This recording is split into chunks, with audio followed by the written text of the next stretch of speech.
Ya. Onlar birbirlerini seviyorlar. Hakim salonunda gördüm. Ben karımı çok seviyorum diyordu.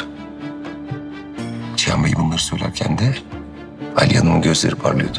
Kadar seviyorlardı birbirlerini. Büyük aşka tanık mısınız siz de? Derin!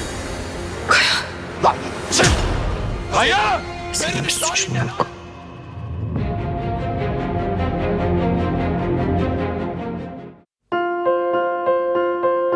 Hola, bienvenido a nuestro canal. Estamos aquí con el contenido que hemos preparado cuidadosamente para usted. En nuestro canal encontrarás videos sobre las últimas novedades de revistas que más te interesen. No olvides suscribirte y activar las notificaciones para no perderte nuestro nuevo contenido. Ahora siéntate y prepárate para divertirte. Los detalles de estas noticias no están incluidos en otros sitios de revistas. Permanezca atento para disfrutar de una experiencia placentera. Se ha lanzado un nuevo tráiler del episodio 18 de Usac Save, que se transmite por Canal D. Usac Save se reunirá con la audiencia con su nuevo episodio el lunes por la noche a las 20:00. Después de que Cian confiese su amor por Alia en la corte, no pueden divorciarse.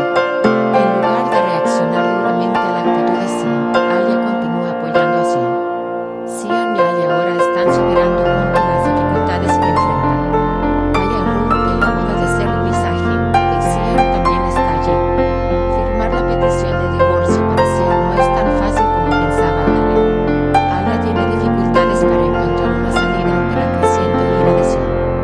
Una buena amiga llega a Alia, quien no puede convencer a Cian, quien insiste en no divorciarse. Al saber esto, Cian se aleja de su lógica y comienza a actuar con la ira que le provocan los celos.